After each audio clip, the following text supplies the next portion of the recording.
नमस्कार दोस्तों, आज हम अध्याय 4 मानव बस्तियों के भाग 5 की चर्चा करेंगे। तो दोस्तों, इस वीडियो में हम देखेंगे भारत में नगरीकरण। तो चलिए दोस्तों, अब हम शुरुआत करते हैं भारत में नगरीकरण से। दोस्तों, जब हम किसी भी देश की लेवल ऑफ अर्बनाइजेशन अर्थात नगरीकरण का स्तर मापते हैं तो वो परसेंटेज में मापा जाता है। अब यहाँ पे क्वेश्चन उठता है कि हम इसे लेवल ऑफ अर्बनाइजेशन कैसे निकाल सकते हैं।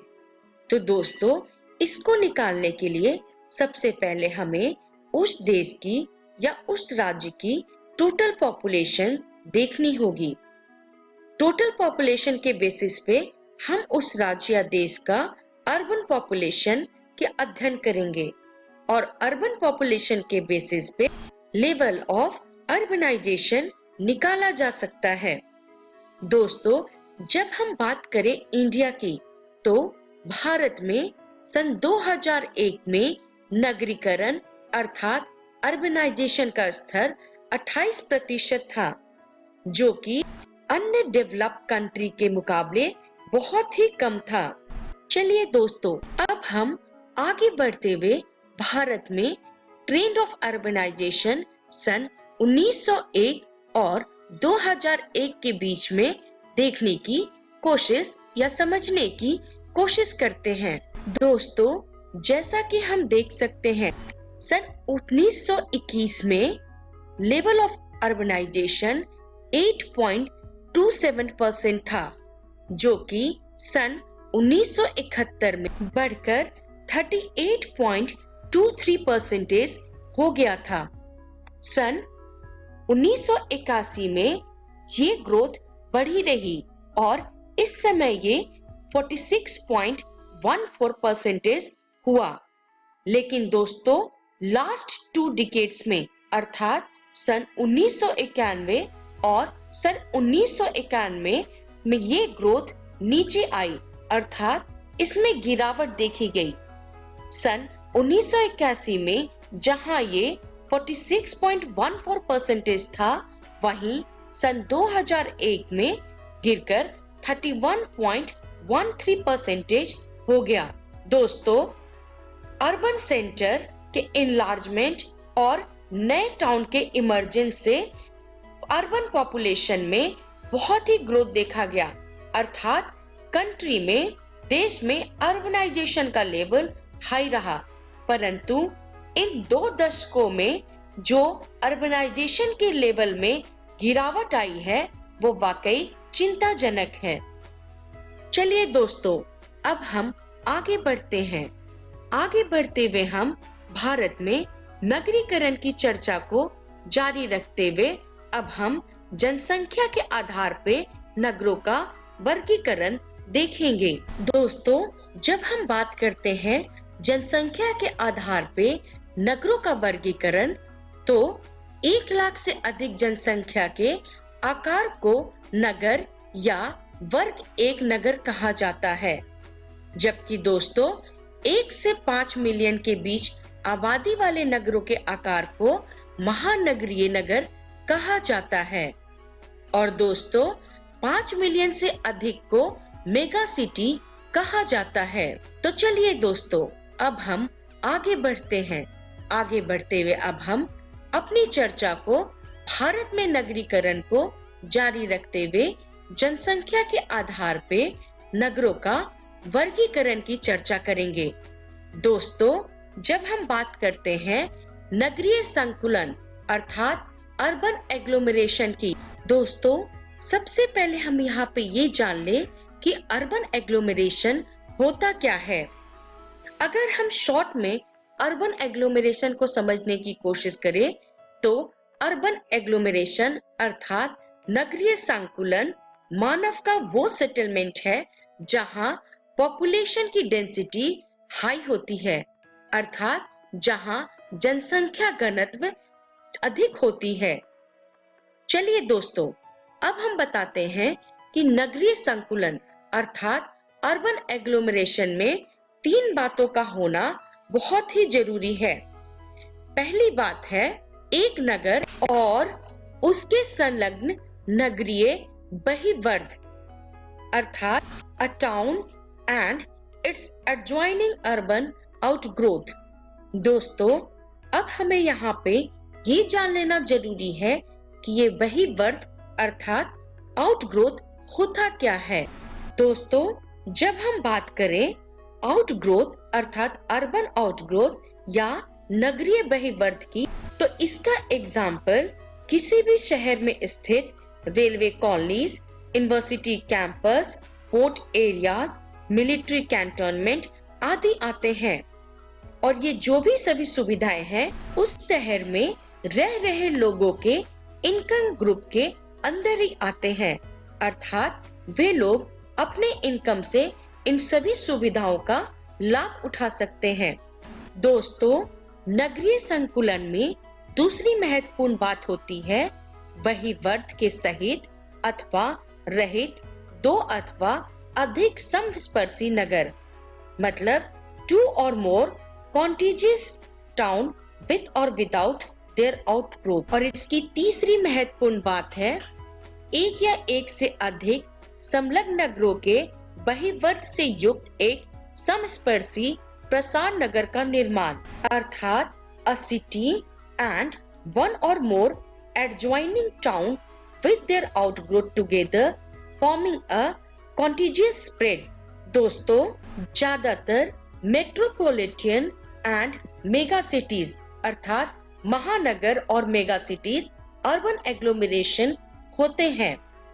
चलिए दोस्तों, अब हम आगे बढ़ते हैं। आगे बढ़ते हुए हम भारत में नगरीकरण की चर्चा को जारी रखते हुए हम जनसंख्या के आधार पे नगरों का वर्गीकरण देखेंगे। दोस्तों, ग्रेटर मुंबई 16.4 मिलियन लोगों के साथ सबसे बड़ा नगरीय संकुलन अर्थात अर्बन एग्लोमरेशन है। चलिए दोस्तों, अब हम इस चार्ट के थ्रू किसी भी नगर में स्थित जनसंख्या का अध्ययन करें। दोस्तों, जैसा कि हमने पहले ही देख लिया है कि जनसंख्या के आधार पे नगरों का विभाजन कैसे होता है, जैसे कि city, metropolitan city, mega city. तो दोस्तों, जब हम इस चार्ट को देखते हैं तो हमें पता चलता है कि सबसे ज्यादा अर्बन पॉपुलेशन अर्थात 61.4% आपके क्लास 1 टाउन में अर्थात सिटी में पाए जाते हैं। अगर हम इसे राउंड अप करके बात करें तो 60%। उसी प्रकार दोस्तों, आप इस डेटा के द्वारा अलग अलग शहरों में स्थित परसेंटेज ऑफ अर्बन पॉपुलेशन का अध्ययन कर सकते हैं। चलिए दोस्तों, अब हम आगे बढ़ते हैं। आगे बढ़ते हुए हम भारत में नगरीकरण की चर्चा को जारी रखते हुए हम जनसंख्या के आधार पे नगरों का वर्गीकरण देखेंगे। दोस्तों, 423 नगरों में से 34 नगर या नगरीय समूहों की आबादी 1 मिलियन से अधिक है और इसे महानगरीय शहर कहा जाता है, जबकि 6 शहर जैसे मुंबई, कोलकाता, दिल्ली, चेन्नई, बेंगलोर और हैदराबाद की आबादी 5 मिलियन से भी अधिक है। चलिए दोस्तों, अब हम आगे बढ़ते हैं। आगे बढ़ते हुए हम भारत में नगरीकरण की चर्चा को जारी रखते हुए अब हम नगरों के कार्यात्मक वर्गीकरण का अध्ययन करेंगे। दोस्तों, फंक्शन के बेसिस पे नगरों को इस प्रकार विभाजित किया गया है। पहला, प्रशासनिक नगर और शहर। दूसरा, परिवहन नगर। तीसरा, वाणिज्य नगर। चौथा, गैरिसन या छावनी नगर। और अगला है औद्योगिक नगर। और छठा, खनन नगर। चलिए दोस्तों, आगे बढ़ते हुए हम भारत में नगरीकरण की चर्चा को जारी रखते हुए भारत में नगरों का कार्यात्मक अर्थात फंक्शनल वर्गीकरण का अध्ययन करेंगे। अगला नगर है शैक्षिक नगर और उसके बाद है धार्मिक और सांस्कृतिक नगर और उसके बाद है पर्यटक नगर। चलिए दोस्तों, अब हम आगे बढ़ते हैं। आगे बढ़ते हुए हम भारत में नगरीकरण पे चर्चा को जारी रखते हुए नगरों का कार्यात्मक वर्गीकरण देखेंगे। तो दोस्तों, अब हम सभी नगरों को अर्थात सभी कार्यात्मक नगरों का एक एक करके चर्चा करेंगे। तो चलिए शुरुआत करते हैं प्रशासनिक नगर और शहर से। दोस्तों, सबसे पहले यहाँ पे हम ये जान लें कि प्रशासनिक नगर होता क्या है।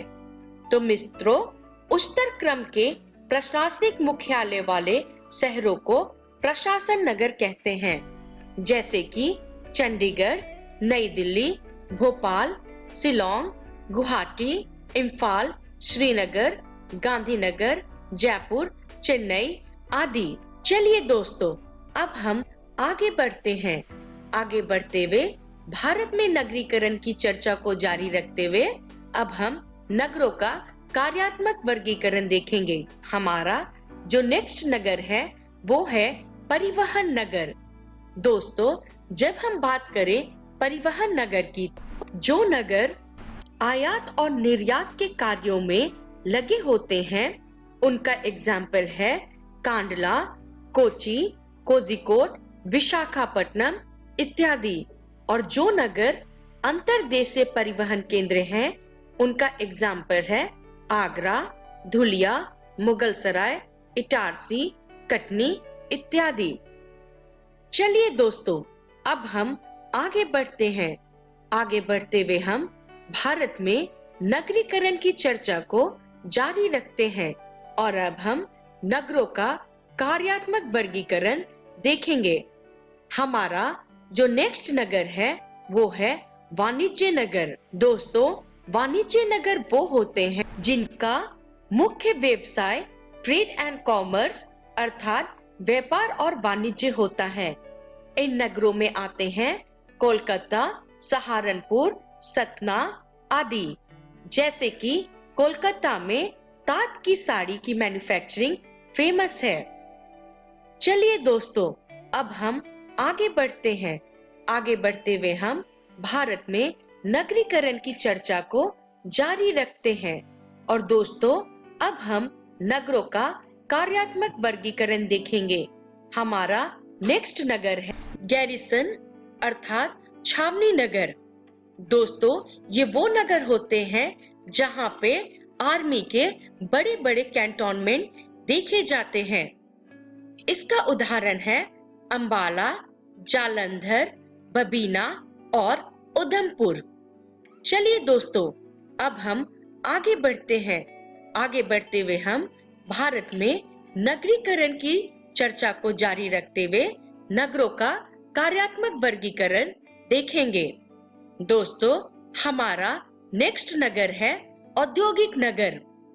दोस्तों, औद्योगिक नगर वो होते हैं जहां पे बहुत सारे इंडस्ट्रीज पाए जाते हैं, या जिस नगर में सबसे ज्यादा इंडस्ट्रीज होता है उस नगर को औद्योगिक नगर कहते हैं।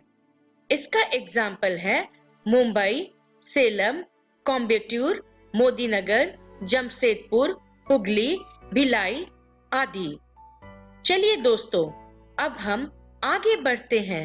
आगे बढ़ते हुए हम भारत में नगरीकरण की चर्चा को जारी रखते हुए नगरों का कार्यात्मक वर्गीकरण देखेंगे।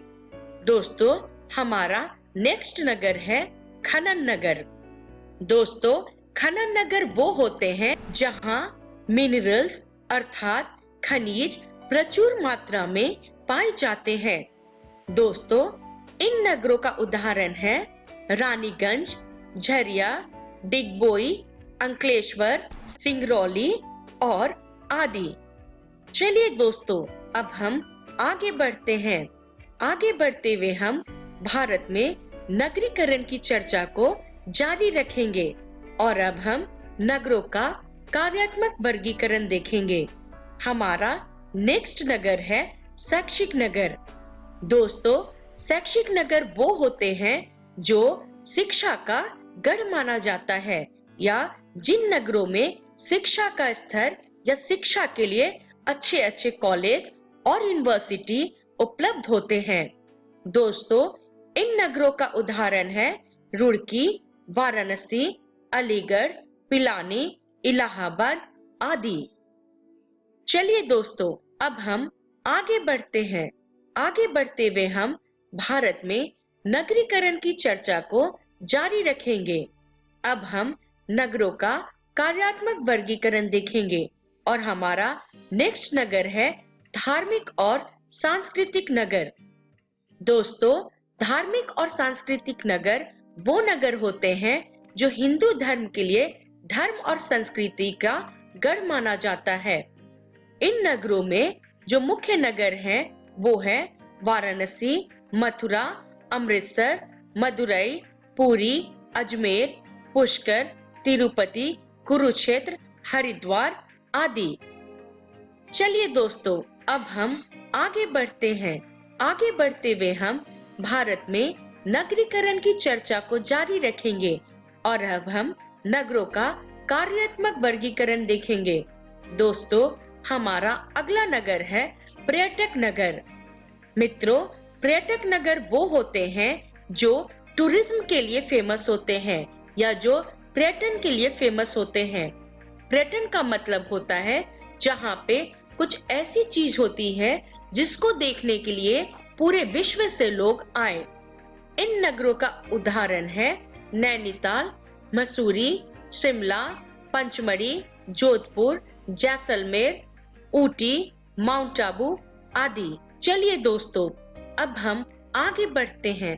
आगे बढ़ते हुए मैं आपको बताती हूँ कि इस वीडियो में हमने भारत में नगरीकरण को सीखा और इसका रेफरेंस है भूगोल कक्षा 12 की पाठ्य पुस्तक। मित्रों, अगले वीडियो में हम कुछ प्रश्न और उत्तर हल करेंगे। तब तक के लिए धन्यवाद।